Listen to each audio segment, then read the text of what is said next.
बिस्मिल्लाहिर्रहमानिर्रहीम। आज की जो लैब एक्टिविटी है वो है पॉइंटर्स के बारे में। आज हम पॉइंटर्स की बेसिक्स को हम देखेंगे कि पॉइंटर्स को हम यूज़ कैसे करते हैं और कहाँ पे यूज़ करते हैं। देखते हैं, शुरू करते हैं।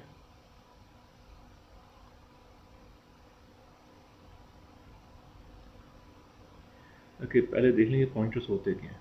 पॉइंटर्स जो हैं वो भी वेरिएबल्स हैं, जैसा एक नॉर्मल वेरिएबल होता है। इनमें और पॉइंटर वेरिएबल में जो फ़र्क है वो ये है कि जो नॉर्मल वेरिएबल है वो कोई ना कोई कांस्टेंट वैल्यू होल्ड करता है, जबकि जो पॉइंटर वेरिएबल है वो उसके अंदर किसी न किसी दूसरे वेरिएबल का मेमोरी एड्रेस पड़ा होता है। तो आप ये कह सकते हैं कि जो वेरिएबल जब आप क्रिएट करते हैं तो वो भी मेमोरी में किसी मेमोरी एड्रेस पे क्रिएट होता है, और उसके अंदर उसकी जो वैल्यू होती है वो कोई ना कोई कांस्टेंट इंटीजर होगा, फ्लोट होगा या फिर करेक्टर होगा। जबकि जो पॉइंटर है उसके अंदर जो पड़ा होगा उसके अंदर किसी भी दूसरे वेरिएबल का एड्रेस पड़ा होगा। तो चूंकि खुद भी वेरिएबल है तो उसका अपना भी एक एड्रेस होगा। तो शुरू करते हैं, कोई एग्जांपल करते हैं एक छोटी सी। वेरिएबल अगर आपने क्रिएट करना हो तो आप टाइप मेंशन करते हैं, उसके बाद वेरिएबल नेम लेते हैं और उसको आप इनिशियलाइज भी कर सकते हैं किसी न किसी वैल्यूज़ के साथ, और आखिर में सेमीकोलन डालते हैं तो क्या होता है, वेरिएबल डिक्लेयर हो जाता है मेमोरी के अंदर। अगर आपने पॉइंटर क्रिएट करना है तो पॉइंटर के लिए भी आप उसकी सबसे पहले टाइप मेंशन करेंगे कि उसकी आपने टाइप क्या रखनी है। आप उसको कोई ना कोई नेम देंगे। लेट्स से हम यहाँ पे इसको देते हैं एक्स पी टी आर। और एक्स पी टी आर हम अगर सिर्फ लिखते हैं तो यहाँ पे सिर्फ एक सिंपल वेरिएबल बनेगा इंटीजर टाइप का। अगर हमने इसको पॉइंटर बनाना है तो इसके साथ हमें स्टार लगाना पड़ेगा। अब ये स्टार जो है पॉइंटर के नेम के साथ भी लग सकता है और डायरेक्ट टाइप के साथ भी लग सकता है। इसको यहाँ पे डिक्लेयर कर लेते हैं। अब इसको हमने इनिशियलाइज करवाना है। इसके अंदर हमने अब एड्रेस रखवाना है एक्स वेरिएबल का। तो कैसे रखवाएंगे, x p t r is equal to address of x. इससे क्या होगा, इस एक्स पी टी आर के अंदर एक्स का एड्रेस आ जाएगा। अगर हम वेरीफाई करना चाह रहे हैं कि एक्स पी टी आर में क्या पड़ा हुआ है तो हम सिंपल क्या करते हैं, प्रिंट एफ करते हैं, value value of x print करवाते हैं, डबल कोट्स डाल देते हैं।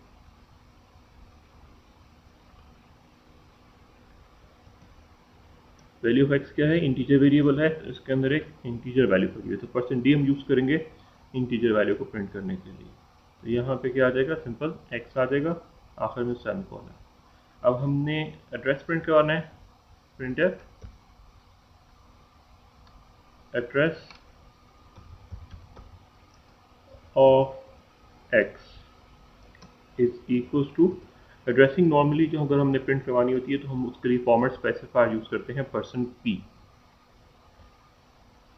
P backslash N. तो ये क्या करेगा, जो सिस्टम ने जो जिस फॉर्मेट में एड्रेसिंग की हुई है उस फॉर्मेट में वो उस फॉर्मेट में एड्रेस को प्रिंट करेगा स्क्रीन के ऊपर। नॉर्मली जो एड्रेसिंग होती है, जो सिस्टम हम यूज़ कर रहे हैं इसमें हेक्साडेसिमल फॉर्मेट में होती है, तो हेक्साडेसिमल फॉर्मेट के अंदर ये प्रिंट करेगा स्क्रीन के ऊपर। तो यहाँ पे हम लिखेंगे किसी भी वेरिएबल का अगर आपको एड्रेस फाइंड करना हो तो हम यूज़ करते हैं address of operator. Address of x आ जाएगा, इससे हमें एक्स का एड्रेस मिल गया। अब हम क्या करते हैं, प्रिंटर अब वैल्यू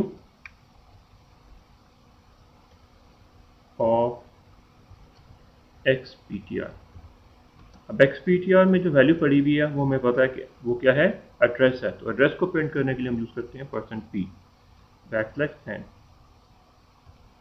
और सिंपल लिखेंगे एक्स पी टी आर। अब यहाँ पे एड्रेस ऑपरेटर हमने यूज़ नहीं किया क्योंकि हम एक्स पी टी आर की वैल्यू प्रिंट करवाना चाह रहे हैं।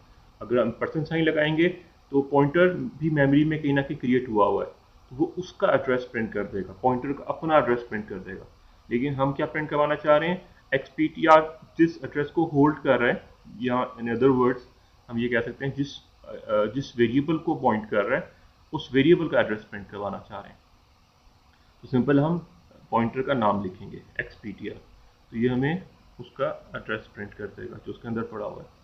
अब हमने ओके, अगर अब हमें फ़ायदा क्या है इस चीज़ का इस चीज़ का फ़ायदा ये है कि अब हम XPTR को यूज़ करते हुए x की वैल्यू को एक्सेस कर सकते हैं। तो कैसे एक्सेस करेंगे?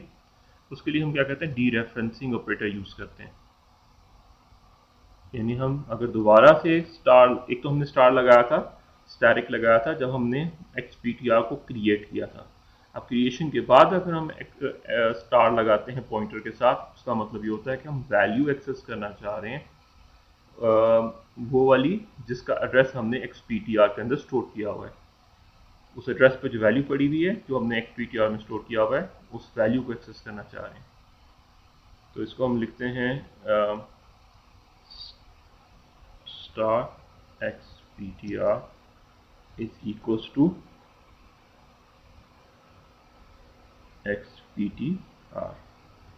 अब ये ये इंटीजर टाइप के वेरिएबल को पॉइंट कर रहा है, तो इसके अंदर जो वैल्यू पड़ी हुई वो भी एक इंटीजर वैल्यू होगी। तो %d करेंगे, \n, और यहाँ पे हम करेंगे स्टार XPTR और आखिर में सेमीकोलन। तो ये हमें वैल्यू प्रिंट करेगा। हमारे केस के अंदर ये 10 प्रिंट करेगा स्क्रीन के ऊपर। अब जो पॉइंटर है उसका अपना भी एक एड्रेस है। अगर हमने वो एड्रेस प्रिंट करवाना है तो हम क्या करेंगे,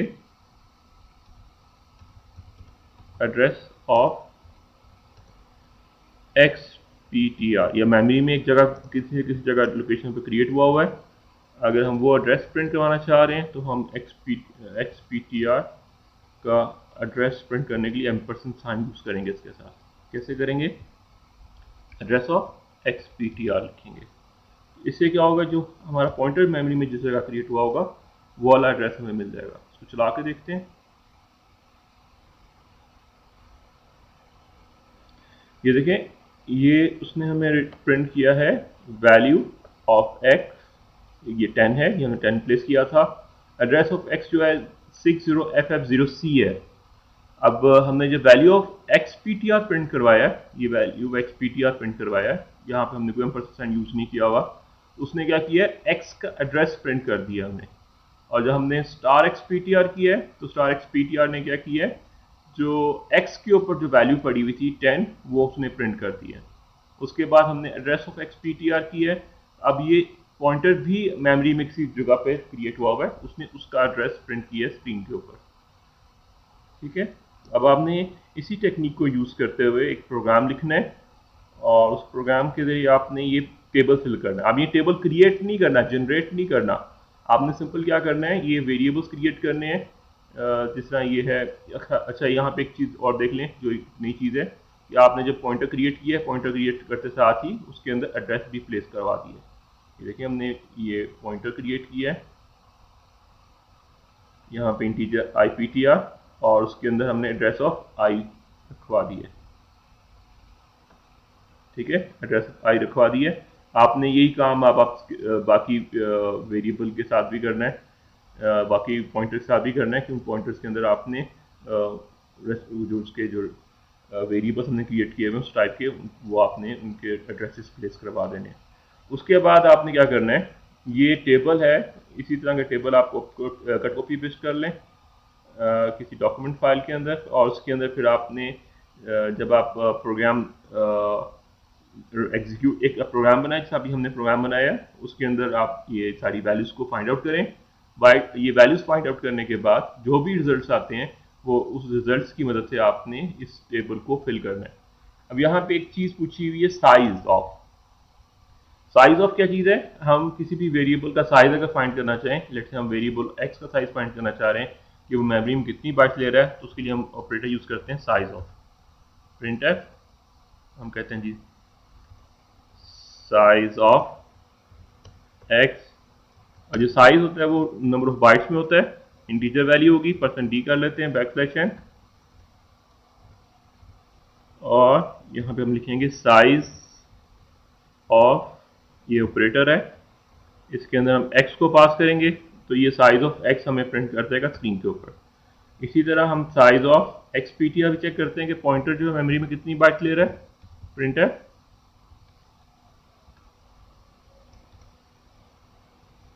size of XPTR is equal to %d। Specialization, और यहाँ पे हम लिखेंगे साइज ऑफ, और ब्रैकेट्स में XPTR, और आखिर में सेमीकोलन। इसको सेव कर लेते हैं, कंपाइल करते हैं और रन करते हैं इसको। तो देखें जो x टाइप का वेरिएबल है वो इंटीजर टाइप का वेरिएबल है, 4 बाइट्स ले रहा है, और पॉइंटर्स जो है 4 बाइट्स ले रहा है। याद रखिएगा जो पॉइंटर का जो साइज है वो डिपेंड करता है एड्रेस साइज के ऊपर। टाइप जो है हमें सिर्फ ये बताती है कि उसने किस टाइप के वेरिएबल का एड्रेस होल्ड करना है, इसलिए कि आगे जाके आप मैनिपुलेशंस पढ़ेंगे, हम अर्थमेटिक्स पढ़ेंगे पॉइंटर्स की, तो जब हम उसको अरेज के साथ यूज़ कर रहे होंगे तो वहाँ पे फिर आप देखेंगे कि इसका क्या इम्पैक्ट आता है। लेकिन अभी फॉर द टाइम बिंग याद रखिएगा कि जो टाइप है उससे पॉइंटर के साइज पे कोई इम्पैक्ट नहीं पड़ता। पॉइंटर साइज हमेशा उतना ही होगा जितना कि एड्रेस साइज होगा। तो अगर पॉइंटर इंटीजर टाइप का है, कैरेक्टर टाइप का है या फ्लोट टाइप का है, सबका जो साइज होगा वो सेम होगा। तो ये चीज़ आपने ऑब्जर्व भी करनी है। यहाँ पे जब आप ये टेबल क्रिएट करेंगे, जनरेट करेंगे, तो आप ये जब साइजेस यहाँ पे लिखेंगे वेरिएबल्स के, integer type, character type and float type, इनके साइजेस डिफरेंट आएंगे, लेकिन जब आप पॉइंटर्स के साइज लिख रहे होंगे तो वो साइज सबके सेम आ रहे होंगे। तो ये अब आपने काम करके देखना है, ठीक है, इसको आपने इम्प्लीमेंट करना है, फिर हम आगे चलते हैं।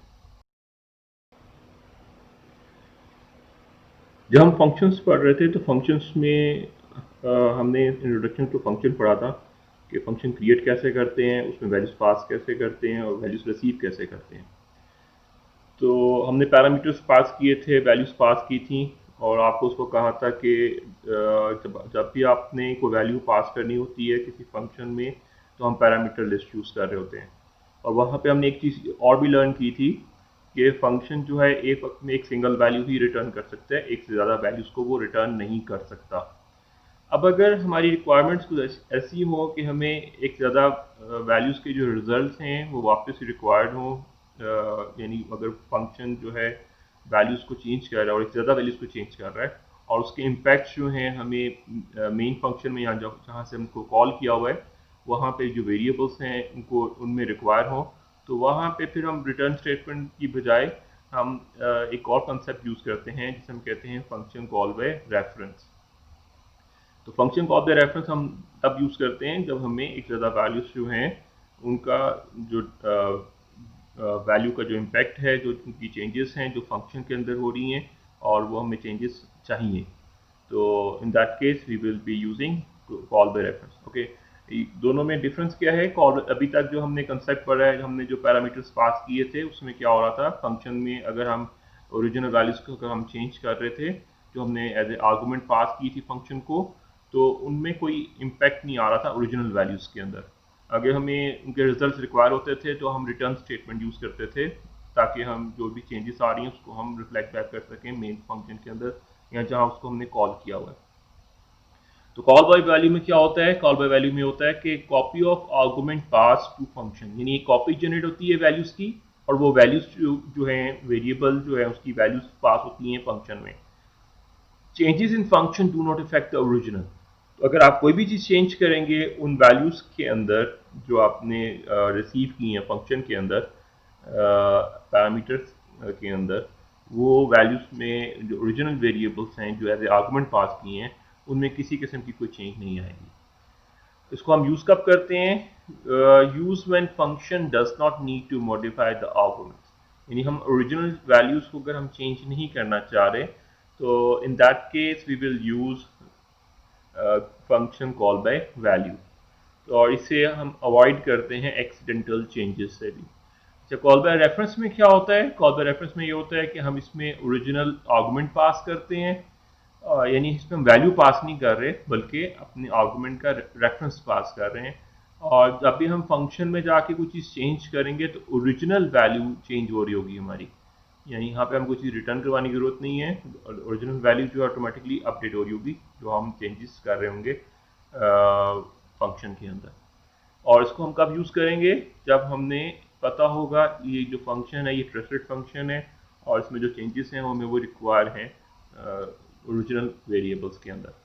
और अभी हम इसको फिर करके देखते हैं कि कैसे करते हैं। छोटी सी एग्जांपल करते हैं, इसको सेव एज कर लेते हैं, कंट्रोल सेव एज करते हैं इसको, प्रोग्राम को एक नया प्रोग्राम बना लेते हैं।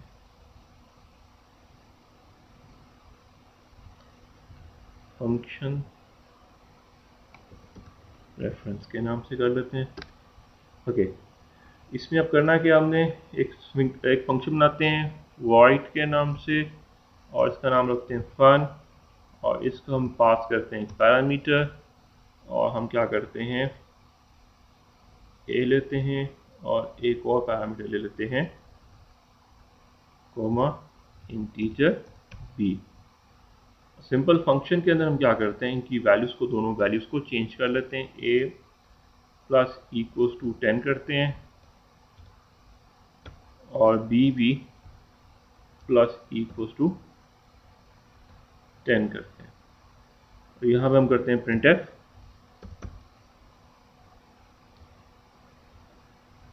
और यहाँ करते हैं a is equals to %d comma b is equals to %d backslash n comma a comma b, a और b की वैल्यूज को प्रिंट करवाते हैं। इसी तरह मेन में आते हैं, रीड कर लेते हैं,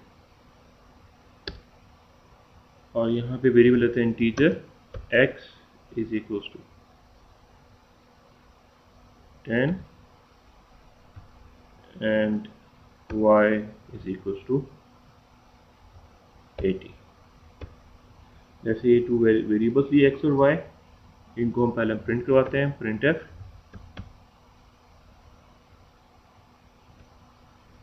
कहते हैं जी before function call backslash n, और यहाँ पे हम करते हैं printf x is equals to %d y is equals to %d backslash n, इसको डबल कोट्स में डाल लेते हैं, और इसके अंदर हम लिखते हैं x कोमा y, और आखिर में सेमीकोलन। इसका फंक्शन को कॉल करते हैं और x कोमा y इसके अंदर पास करते हैं एज ए आर्गुमेंट, और उसके बाद यही स्टेटमेंट दोबारा प्रिंट करवाते हैं x और y की वैल्यूज को। कंट्रोल v, कहते हैं कि आफ्टर फंक्शन कॉल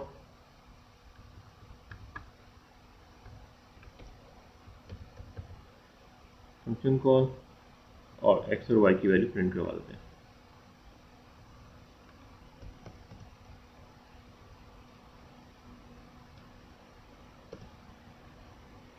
ओके, अब इसको चला के देखते हैं।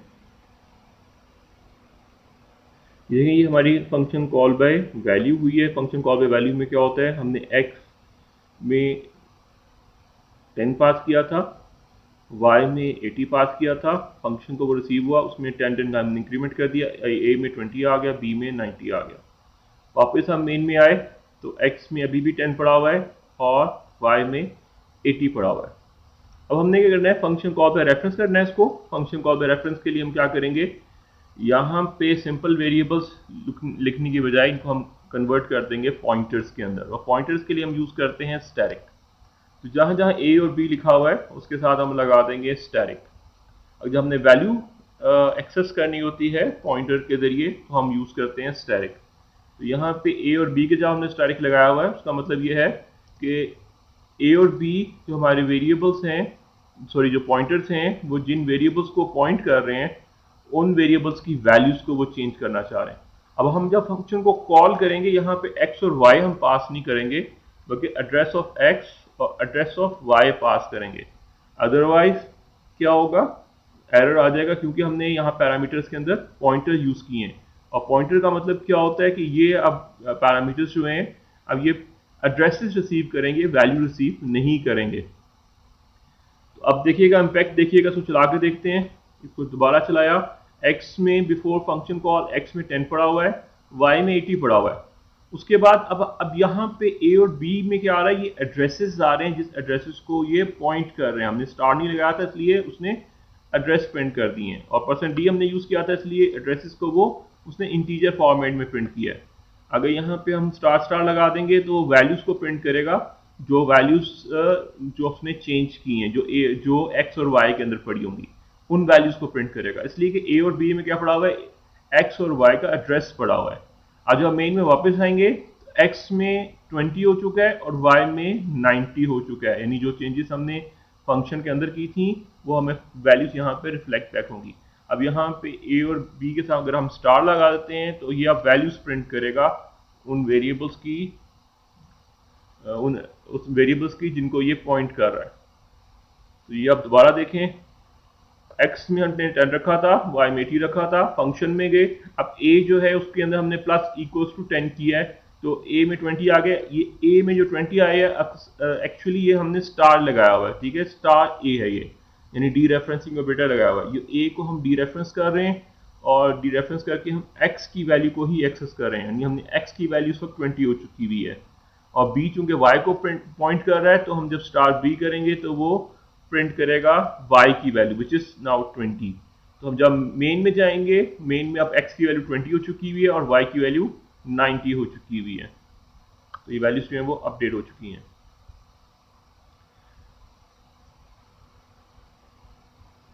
अब आप लोगों ने क्या करना है, हमारे से छोटी सी प्रॉब्लम है, ये प्रॉब्लम अब आपने सॉल्व करनी है। ये प्रॉब्लम जो है वो ये है कि ये हम कुछ वैल्यूज हैं c एंड d की वैल्यू, ये हम एक फंक्शन को पास कर रहे हैं, स्वैप के नाम से फंक्शन बना हुआ है, उसके अंदर पास कर रहे हैं। हम चाहते हैं कि ये वैल्यूज जो हैं स्वैप हो जाएं। अब ये अगर इस फंक्शन को अगर हम एग्जीक्यूट करते हैं तो ये वैल्यूज को स्वैप नहीं करता, तो आपने इस फंक्शन को रीराइट करना है और इसके अंदर आपने वो चेंजेस करनी है ताकि ये स्वैपिंग जो है वो पॉसिबल हो जाए, ठीक है। तो ये अब आपने काम करना है, ये करके आपने फिर शेयर करना है टीचर के साथ। Thank you class, thank you very much.